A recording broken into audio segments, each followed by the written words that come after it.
ustedes no confundan Pesach celebrado en Egipto y Pesach celebrado en la tierra de Israel. En primer lugar, antes de hablar de esto que quiero compartir con ustedes, hay una diferencia muy grande entre el Pesach que fue celebrado en Egipto y el Pesach que fue celebrado en la tierra de Israel y que es celebrado hasta hoy.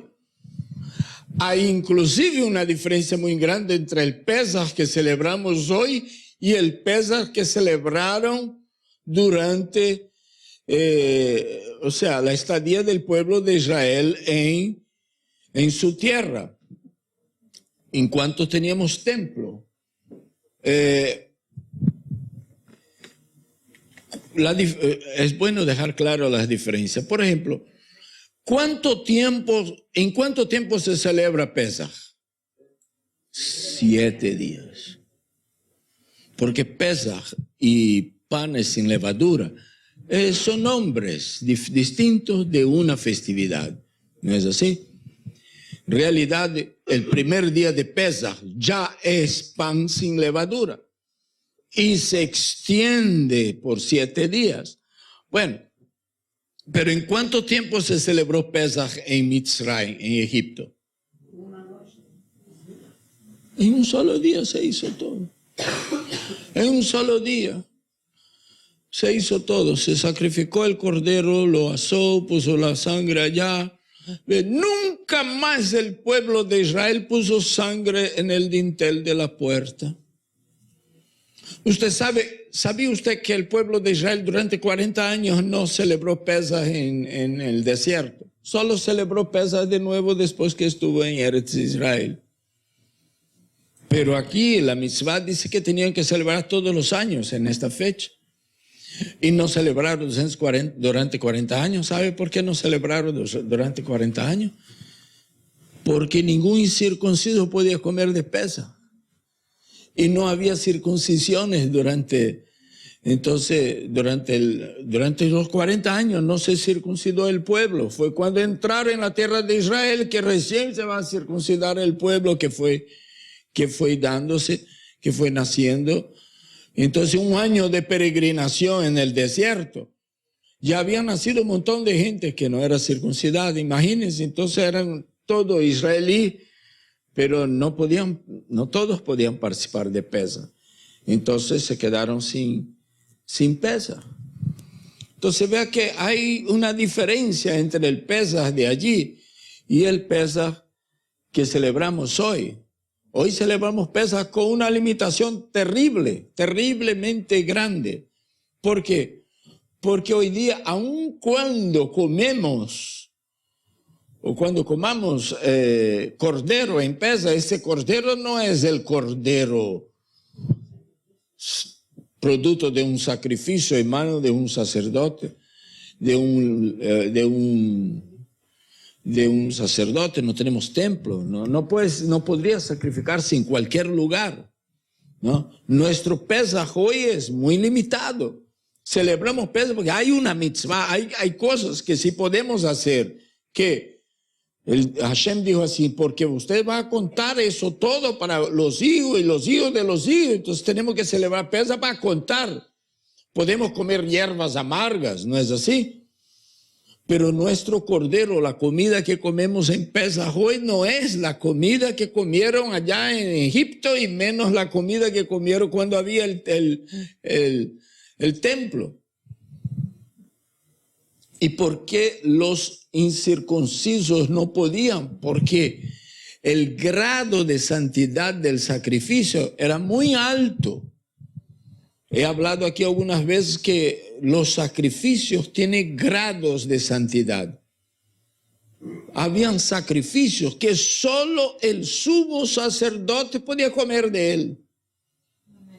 Y no podía llevar a la casa, lo cual significa que la mujer no podía comer. Los hijos no podían comer. Y habían sacrificios que todos los sacerdotes podían comer, pero solo dentro del templo, dentro del área del templo.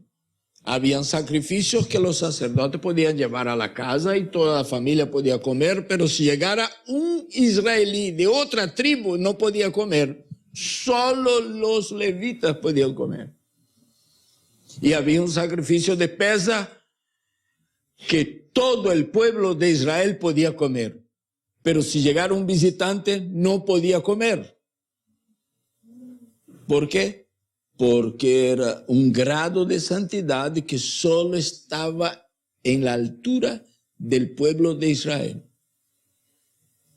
Ahora, ciertamente, hoy día, lo único que impedía a otro a participar de esa comida no eran ni las hierbas amargas, porque las hierbas amargas pues no tenía ningún ritual en el templo para las hierbas amargas. Lo único en la mesa que era especial, que otro no podía comer, era lo que pasó por el templo, por el altar del templo. Entonces ya quedó santificado. Había una santidad sobre aquello. Entonces tenía que ser respetado, cualquiera no podía. Y si había un siervo, un esclavo, un extranjero en la casa, el dueño de la casa podría anunciar: mañana vamos a celebrar Pesaj y vamos a estar en esto durante una semana. Tú no vas a poder participar a menos que entre en el pacto de la circuncisión. Entonces, si el tipo accede, entonces será como uno del pueblo de Israel y podrá participar. Y si no, no puede participar. Cosas así. Pero hoy día nosotros no podemos exactamente copiar todo el detalle del Pesaj que fue celebrado en Egipto, porque ya hay legislación en la Torá de cómo se celebra Pesaj. Hoy, para cuando tenía templo. Entonces es diferente, son 7 días sin panes, sin levadura, el cordero desde luego sacrificado en el templo. Entonces algunas personas que están volviendo a sus raíces leen esto: ay, vamos a hacer así, tal y cual, vamos ahí, tal y cual, y comienza a sacrificar un cordero. ¿Quién te autorizó a hacer un sacrificio de un cordero hoy? Desde que Hashem nos dio templo. Ya no se puede hacer sacrificio en otro lugar que no sea aquel. Y si nos quitó el templo, no podemos hacer simplemente sacrificio. Tenemos que esperar que vuelvan a construir el templo y que sean las personas indicadas por el Eterno para hacer el sacrificio. Vea cómo es bastante difícil. Entonces ya ha sucedido casos de mesiánicos que han copiado esa y han matado cordero, han puesto la sangre en el dintel de la puerta, y eso es una locura. Otros hermanos nuestros que no tienen la misma convicción mesiánica que nosotros, pobre gente, esa gente está loca. No saben Torah, no, solo viven de Nuevo Testamento y ahí no hay legislación, no hay reglas, no hay normas, no hay nada. ¿No? Entonces ellos por aborrecer la Torah, por menospreciar el estudio de la Torah, se han metido por ese camino. Hay que tener cuidado. Ciertamente la festividad de Pesaj puede no ser recomendada para cualquier creyente, porque puede volverse aburrido y puede volverse hasta inoportuno. Por ejemplo, un cristiano que no entiende del plan de redención que enseña la Torá, de cómo salimos de la esclavitud a la libertad y cómo contamos a nuestros hijos de las plagas, de los piojos, metemos 3 veces los dedos allí, así por cada plaga y sacudimos. Y todas nuestras tradiciones, puede parecer que eso, ¿para qué eso? Porque ellos en menosprecio de la Torá apenas leen versículos y dicen: haced de esto en memoria de mí, y no saben de qué esto se está hablando. Y de esto que Yeshua estaba hablando es esto que está aquí en la Torá, la celebración de Pesa. Hace de esto, ¿no? Y tomando pan. ¿De qué pan está hablando? No es así. Ahí la gente come cualquier pan y dice que ese es el cuerpo del Mashiach. Es una locura eso todo, ¿no es así? Entonces, por menospreciar la Torá, por causa de ese cuento en el que se ha caído, de que la Torá ha sido abolida, entonces se queda con un libro pequeño de 27 libros, un compendio de 27 libros, y que esto es solo un comentario de lo que está escrito en la Torá que Hashem nos ha dado. Esto es solo una prédica, y más una prédica dirigida a judíos que están familiarizados con esto, que cuando escucha eso, entiendo ahora esto. Pero cuando escucha eso, piensa que eso le ocurrió al predicador salir con una novedad de algo, fue inspirado y se inventó algo en aquel momento. No.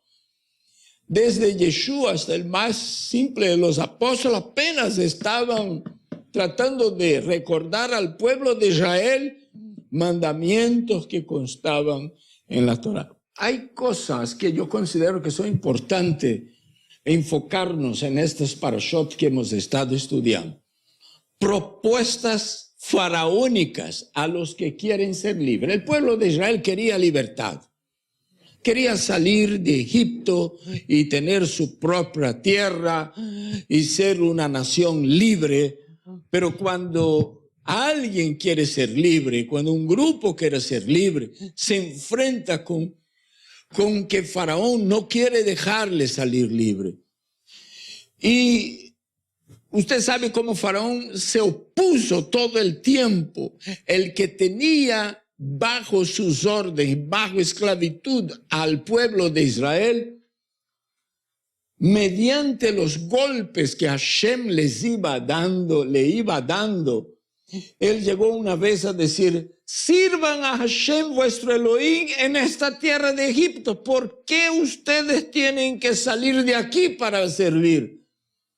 Fue duro para Faraón tener que acceder de que ellos sirvieran a un Dios distinto del de ellos, porque para ellos Dios era solo lo que ellos tenían. Es decir, que la propuesta se puede interpretar con: sin libertad, esclavizado y sin Torah, que fue lo que el pueblo de Israel recibe inmediatamente después que cruza el Mar Rojo. Inmediatamente llega al monte Sinai y recibe la Torah, porque a los siervos de Hashem le corresponde la Torah. Le salva de la esclavitud y le da instrucción, le da Torah. Entonces lo que Faraón trataba de hacer era: ustedes pueden servir al Dios de ustedes y continuar esclavo conmigo. ¿Cuál es el problema? Usted no necesita ir a ninguna parte para recibir Torah. Ustedes la pueden servir a su Dios sin Torah.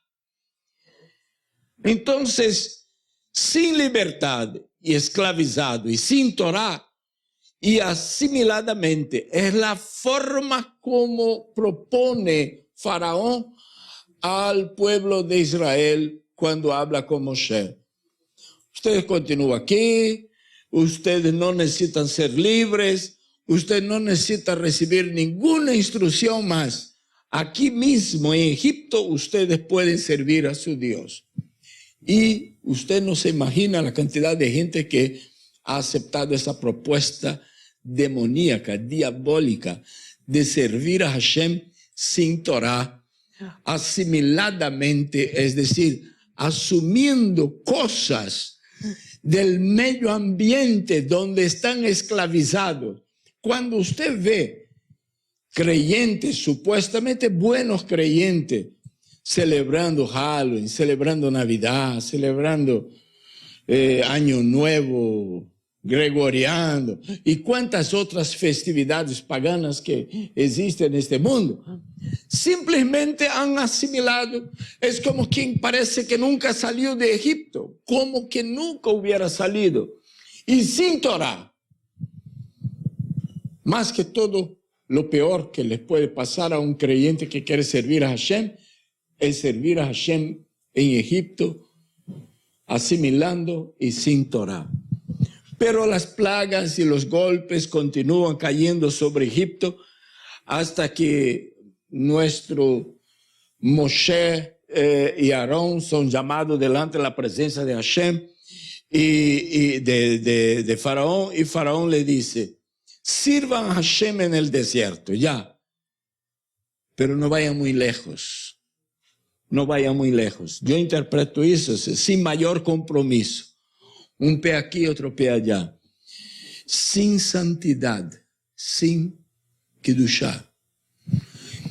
Salgan de Egipto a servir a Hashem, vuestro Elohim, en el desierto, pero en la condición de que no se alejen demasiado de Egipto. El pueblo de Israel, cuando salió de Egipto, aún no había llegado al Mar Rojo, y ya todo el carruaje y los caballos que le sobraron a Faraón en sus casas allá, ya estaban persiguiendo el pueblo de Israel. Usted puede imaginar lo que es servir sin salir del todo de Egipto, apenas saliendo y no distanciándose demasiado. Usted debe conocer bastante gente que no se ha distanciado mucho de Egipto, ¿no? Salieron, pero parece que no salieron. Y si salieron de Egipto, Egipto no ha salido de ellos. Pero las plagas continúan. Entonces Faraón manda llamar de nuevo a Moshe y le dice: sirvan a Hashem vuestro Elohim sin sus familias. Es cuando él dice: ¿quiénes han de ir? Ahí Moshe, él esperaba que Moshe dijera así: no, vamos los hombres. Dice: no, si aparece consulado americano. ¿Quiénes son los que van? No solo yo, si es solo tú, toma la visa. Pero si va toda la familia, no le damos la visa. O sea, casi que ya aparece esa negociación. ¿Quién han de ir? Todos nos vamos. Los viejos, los niños, los adolescentes, los ancianos, las mujeres, a todos nos vamos. Usted es tan loco. ¿Qué pretende?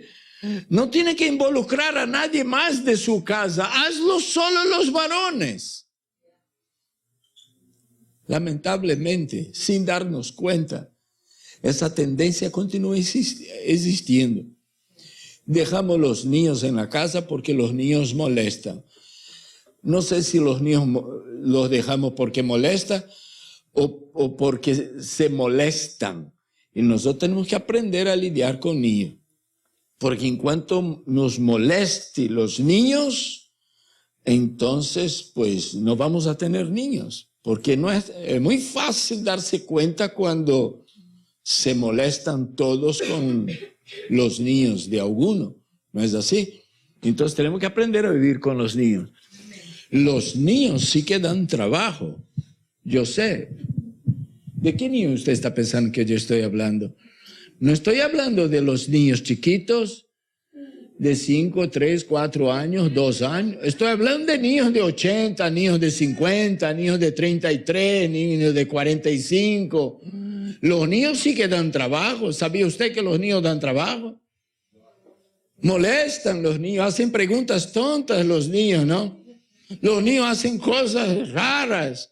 Pero nosotros tenemos que saber hablar con los niños y tratar con los niños, porque si no, no los vamos a tener. Hay que traer toda familia. Y Moshe no aceptó. Fue por eso que las plagas se extendieron a 10. Hasta que dijo: sirvan a Hashem. Deja a mí simplemente los recursos que ustedes tienen.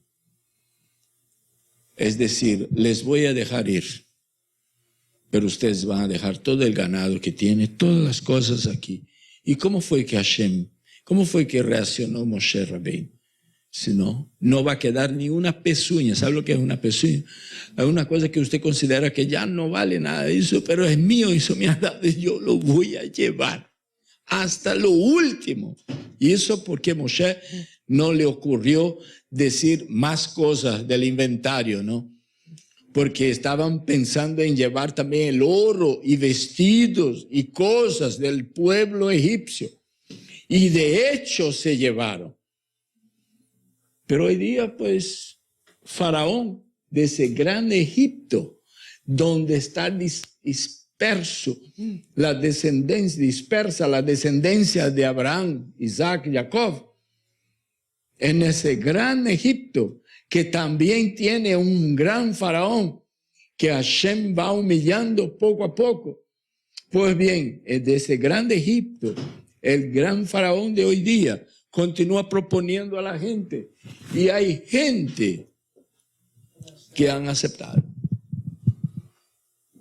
Dice, yo soy creyente, pero no se meta en mi economía. Hay cristianos que sorprenden a los judíos mesiánicos. Una vez un cristiano iba a bautizarse, ¿no? A la manera como ellos lo hacen, ¿no? Al Tevlat Mayim, exactamente. Y uno allá quería bautizarse con la cartera en el bolsillo y trataron de convencerlo de que no haga eso no hace falta, se va a mojar todos tus documentos, toda tu chequera, todos tus billetes, todo. No, yo quiero que se bautice conmigo también. ¡Wow! Ahí lo accedieron. Hay algunos de nosotros que parece que hemos salido de Egipto, pero no hemos traído las vacas y los corderos y los camellos y todo lo que tenemos. Hemos dejado allá. Porque con tal de salir, no, Hashem quiere que tú salgas bendecido, Hashem quiere que tú salgas con todo. Moshe respondió así, ¿de dónde sacaremos para servir a Hashem? No podemos salir en esta condición, tenemos que salir llevando todo lo que tenemos, porque de allí tomaremos para servir a Hashem, nuestro Elohim. Amén. Servir a Hashem no es venir al culto, servir a Hashem no es memorizar oraciones, servir a Hashem es contribuir también con parte de aquello que Él nos ha dado para que su reino se extenda, para que esta Torah llegue a donde no ha llegado todavía, para que este mensaje pueda alcanzar gente que todavía no tiene respuesta para sus preguntas, para que sepa lo que Hashem está haciendo hoy con nosotros. Hashem nos bendiga.